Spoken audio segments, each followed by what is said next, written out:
human civilization versus nature.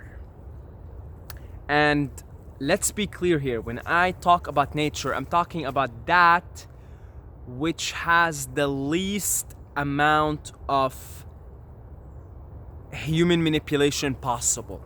Okay? So you could think of these woodlands that I'm in as nature, although there is, a trail that I'm walking on here that's man-made. Okay, that there is human manipulation that created, that forged its way through the nature, I suppose, right? And so I guess what happens is we are these apes with these overdeveloped brains, and we figured out we could do stuff, we could make tools, we could manipulate and control things.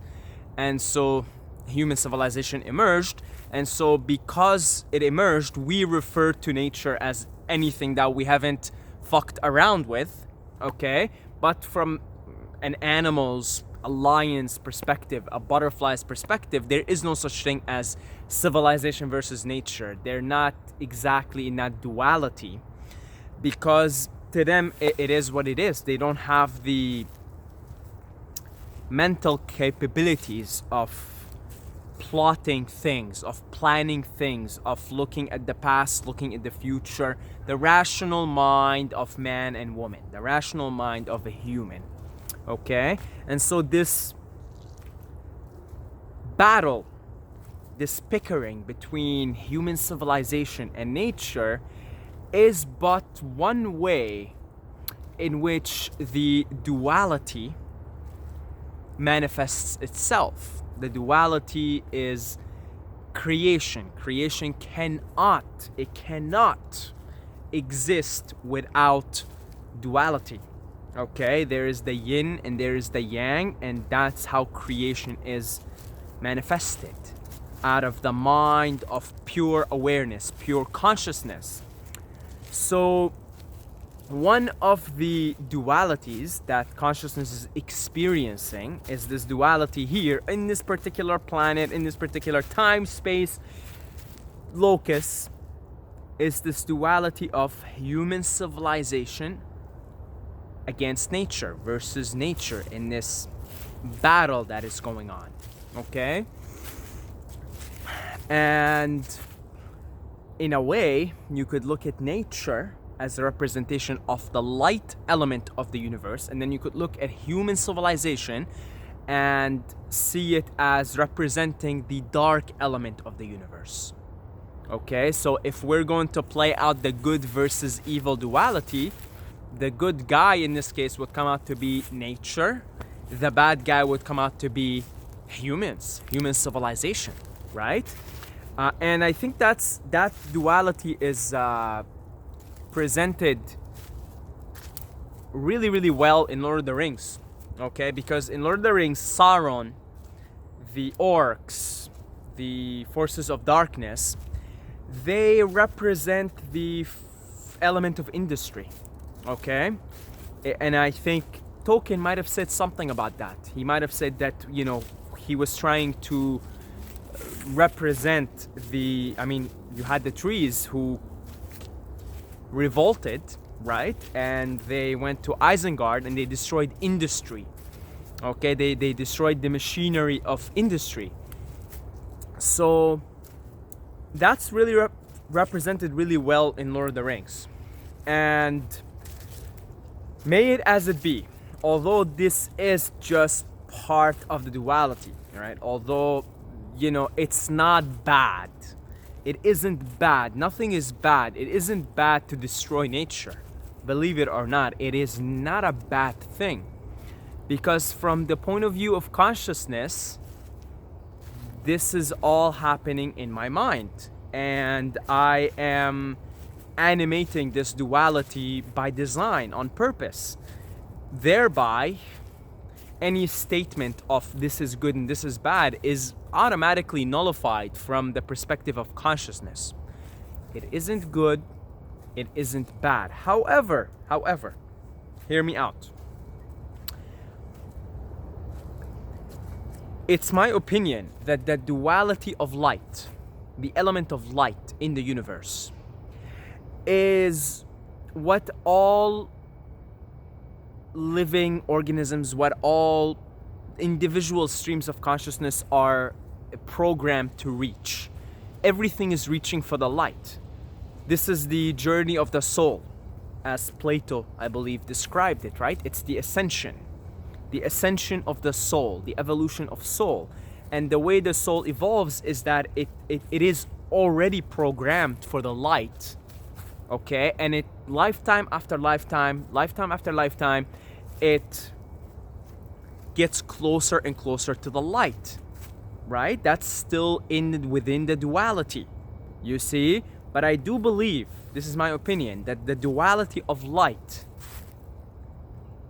although it isn't good, this is not a good thing, not from a human moral judgment type good. There is this sort of wisdom, cosmic love, cosmic goodness that goes beyond the human conception of good and evil. And I really do believe that everything is reaching the light. Everything is wired to evolve, and so everything is wired for the duality of light. And this is very, very obvious when you see where life flourishes in the duality. Does it flourish in cold, or does it flourish in warmth? And there's your answer. And that to me is a big indication that really the ultimate destination, or let's say the ultimate, or signs of an advanced stream of consciousness, is that they are playing on team light. You know, it's still within the duality, but they're playing on team light. And again, it's very obvious. Life on this planet flourishes in warmth. You know, if it's cold, there's no life. There's no life. All living organisms are wired for that other, the lighter duality. Warmth, pleasure. No living organism on this planet wants to experience pain. Humans are pain-avoiding creatures. All animals, all insects, everything is pain-avoiding. Nobody wants to experience pain. Not even plants. Nobody wants to experience pain. You see? So then you gotta ask yourself, hold on, if we are in the mind of consciousness, if this is all consciousness playing this game of dark and light, the duality, then why did it program its creation and all its subjective manifestations to be wired to reach, to look for, to strive for the lighter part of the duality? And I think so, really, I think that there is something to be said about being a good person, doing good things, being compassionate, okay? Sure, yes, okay, it's not just because you're compassionate and just because you're good. If you think you're good in your mind, and if you know you draw a story, an egoic story about it, then you kind of profaned it, sure, right? But you will see that if you just stop all this thinking and you're like, I'm not a good person, you just say I'm not, you know, just ignore all these labels, you will find that if you align yourself with the Tao, you get in a no mind state, you will find that mostly all your actions are what would be considered good actions.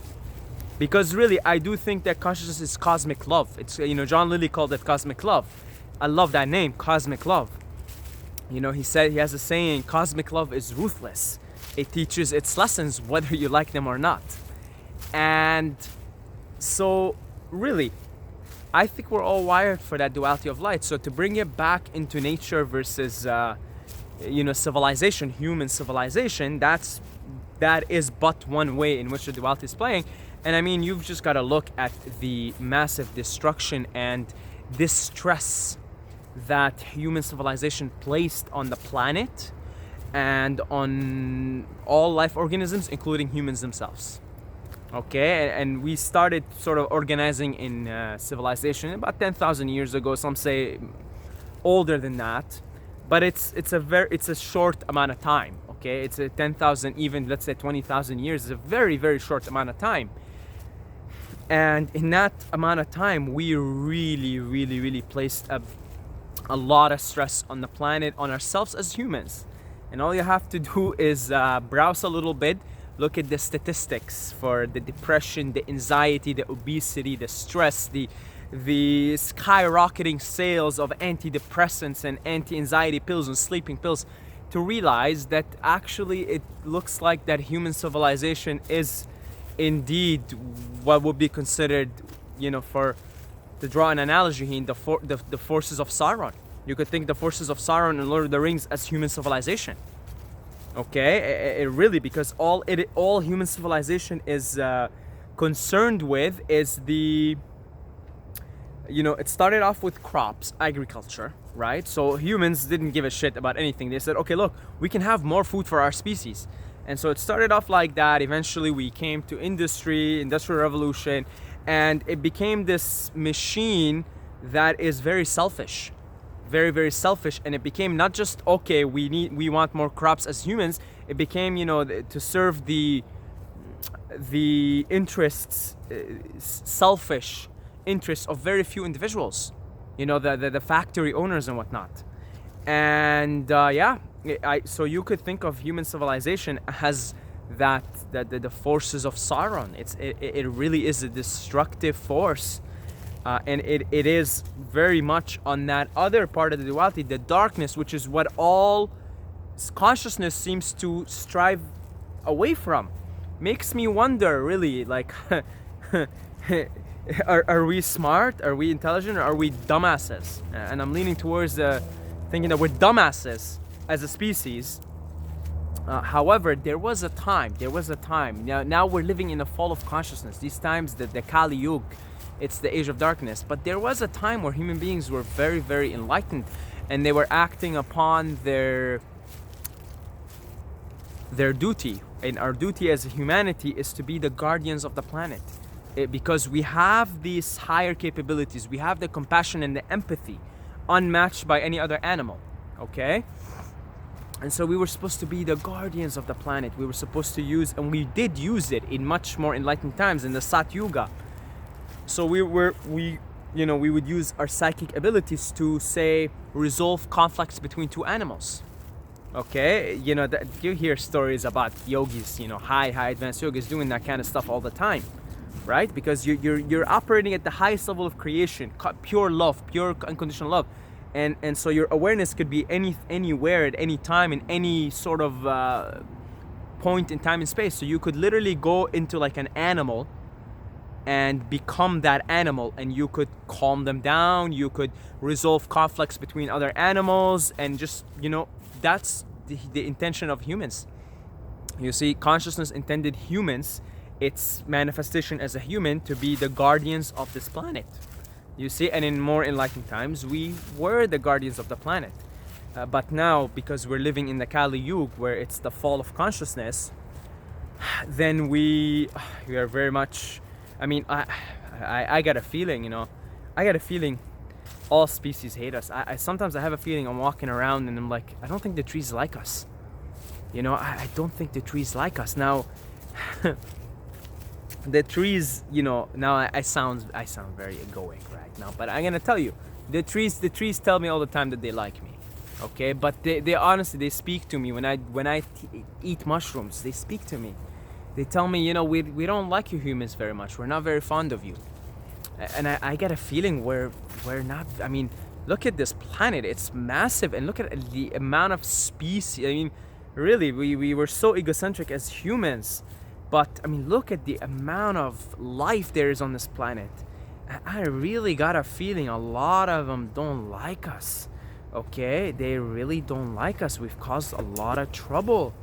You see, we've got, even, so much so that, you hear sometimes of lions just kind of even backing away from human, because generation after generation of us killing them so much that they've become even wary of us. Now you might say, oh, this is a good thing, that means, we are the top of the food chain, we are the best at survival, and even lions are like kind of wary of us.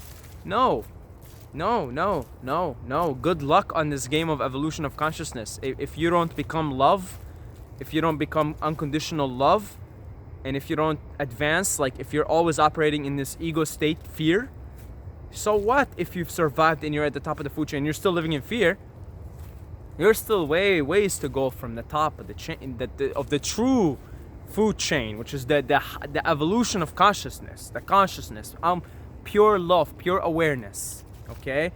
And yeah, it's really disheartening. It really is, but at the same time, this is the way the drama plays. We're in the Kali Yuga right now, and the beautiful thing about the Kali Yuga, or the relieving thing, is that it's the shortest one. Okay, another indication for me why, again, consciousness, although it's playing this, pretending like, oh, there's good, there's evil, but still it made sure that most of the time period is the time of goodness, the virtue, right? The Sat Yuga, they say it's 100% virtue, and then the next one, the Treta Yuga, is 75% virtue, and then the Dwapara Yuga is 50% virtue, and now the Kali Yuga is 25%. So even then, even the age of darkness still has 25% virtue, you see, whereas the age of enlightenment is 100% virtue. Again, it tells me consciousness is ultimately good, ultimately loving, ultimately light, okay? And that's why everything within the duality is programmed for the light. It is reaching for the light, reaching for anything within that duality. And so we are pleasure-seeking beings, so are all living beings, and that's not a bad thing at all. That's something to learn from, actually, and say, well, okay, then I guess we've got to do more of these things that give us this sense of pleasure, right? And so love is the most hedonic thing you could do. I'm not talking about little pleasure things like a candy bar or an orgasm. No, I'm not talking about that. I'm talking about the pleasure of union, of yoga. Okay, I'm talking about that mystical union. That's the highest form of pleasure. As a human being, that is the highest form of pleasure. Now, what is that? That's indication of something. That's an indication of something. So, yeah, I don't know if there is even a point in this rant. I wanted to rant about this, right? Yeah, I guess we're living in the Kali Yuga. But the good thing, like I said, is the shortest one, where maybe some say we're coming out of it now. I don't know, maybe, I hope so. But what we can do as individuals is we could be here in nature, right? I mean, look, just by being here, just by you being here, being in nature, you're already making a difference. Just by spending time here, okay? By spending time, like going to find somewhere as raw as you can. See, here even is not raw enough, okay? Like you see, there's still buildings behind me. But it's good enough for me right now because I am living in a city. Like I am living on a main street, okay? So it's good enough for me now. It isn't like Dundas where I used to live. It won't be like Chiang Mai where I'm moving. That's, I'm literally moving to like, behind me is endless forests and mountains. But just by being here, because by being here, what ends up happening is nature starts to talk to you. Trees start to talk to you.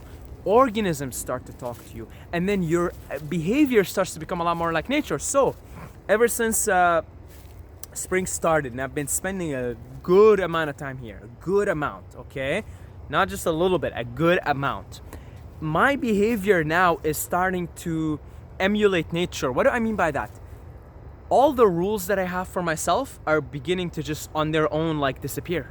What do I mean by rules? Like structures. Because nature is structureless, and it just kind of, it's spontaneous. It's a feminine, okay? It's just like, oh, suddenly there's a storm. Oh, suddenly it's sunny. Suddenly it's cloudy.